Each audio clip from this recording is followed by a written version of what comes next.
Welcome back to Ironhead Forge, folks. Yet another masterpiece fresh off the anvil. And by fresh, I mean it's been cooking for over a year because apparently I like to work on a geologic timescale. Honestly, I don't even remember why it took so long. Maybe I got distracted, or maybe I just wanted to keep you all in suspense. Either way, ta-da, here it is. Oh, fun fact. I wasn't even planning on making a video about this sword.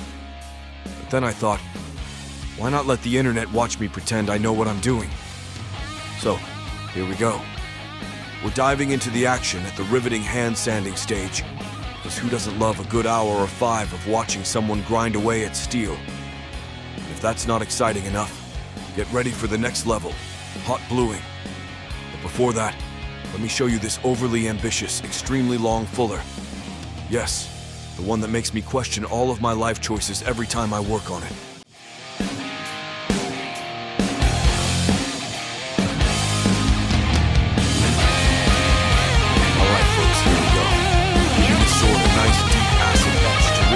Damascus pattern pop. Acid bath to make steel look cooler than it already is. Hey, while you're admiring the process, I'll take a moment to appreciate my very own Damascus belly sticking out there. Yeah, go ahead, mock it while you can. I'm working on it, okay? Maybe. Eventually. One day.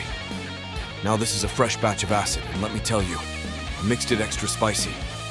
Stuff could probably etch its way through my workshop floor if I let it. I do this process a few times, and as you can see, the 1095 steel is the drama queen of the layers. It's the only one turning black in the acid bath.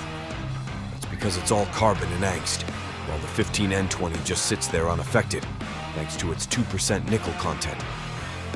Science, am I right? Also, pro tip, or you know, my lazy workaround. If you want a deeper etch, cleaning the blade between each acid soak really speeds things up. Of course, by cleaning, I mean half-heartedly wiping it down while questioning why I decided to make another Damascus blade in the first place. Enjoy the show.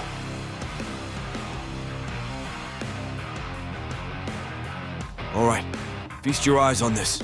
Bam! The Damascus pattern in all its glory. You see that black stripe of 1095 steel running right down the middle? Yeah, that's not just any old stripe.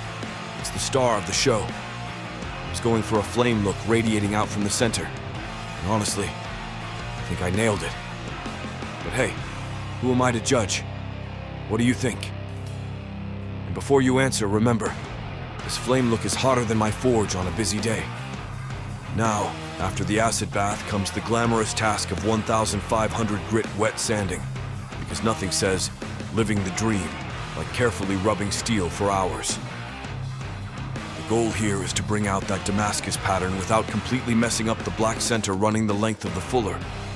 You know, that dramatic stripe that screams, I'm here to intimidate.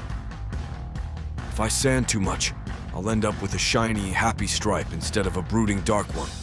And shiny definitely isn't the vibe we're going for. So yeah, it's a balancing act. A little finesse, a lot of patience, and just a sprinkle of why did I do this to myself?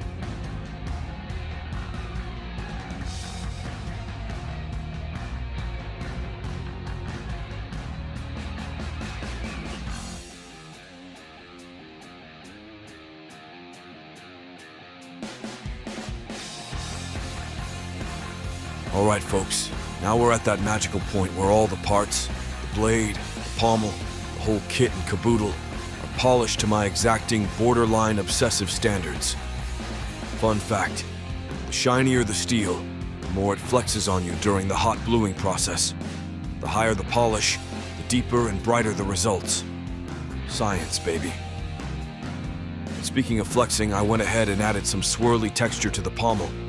Why not give it a trippy, psychedelic vibe? Nothing says serious craftsmanship like steel that looks like it's been to Woodstock. Now let's talk about the real star of the show, the bluing salts. These bad boys need to hit a boiling point of 292 degrees, not 300, because then we're playing with fire. To regulate this, you can add either salts or water.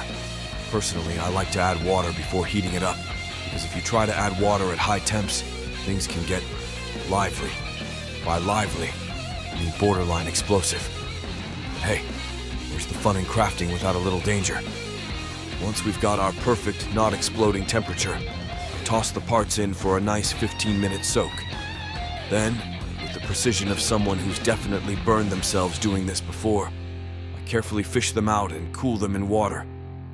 From there, it's all about cleaning off the salts, soap, water, and steel wool to the rescue, before soaking everything in neutralizing oil. Why neutralizing oil? To stop the salts from doing what they do best, eating everything alive.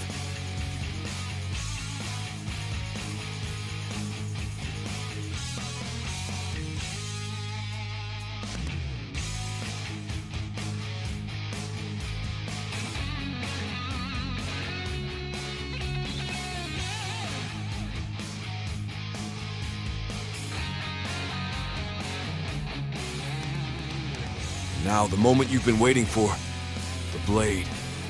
Hot bluing Damascus is where it's at, people. It's brighter, more durable, and frankly, it shows off better than acid etching. So, what do you think? Did I nail it, or does it need more swirls? Go on, be honest. But remember, I spent a year on this thing, so tread lightly.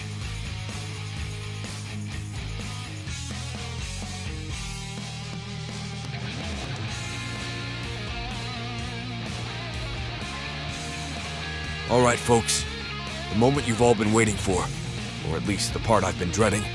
It's time for the leather-wrapped handle. Exciting, right? I know, riveting. So, here's the deal. The handle was lovingly molded to the tang with epoxy. Why? Because I like my swords to actually function and not wobble around like a toddler on a sugar high. This process ensures a perfect fit with zero movement and makes everything nice and strong, which is, you know, kind of important when you're making a sword.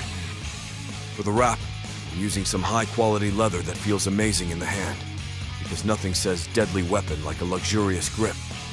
Plus, it really pops against those hot blued fittings, adding that perfect touch of class to something you're probably going to wave around in your backyard like a lunatic.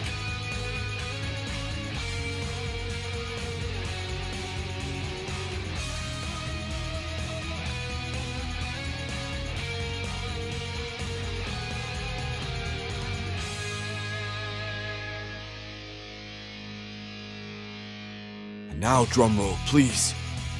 It's time for the grand finale, the final assembly. This is the moment you've all been waiting for, pretending not to check your phones during. Here we go. The stats are in, because no sword reveal is complete without nerding out over the details. Blade weight, 2 pounds, 10 ounces of pure awesomeness. Blade length, a sleek and deadly 31.5 inches. Width at the ricasso, precise 1.21 inches. And of course, a distal taper from 0.28 inches down to 0.19 inches. Oh, and let's not forget the guard, spanning a mighty 7.5 inches wide for all your parrying needs. So there you have it. Labor of love, blood, sweat, probably a few tears, but totally worth it. Or at least, that's what I keep telling myself.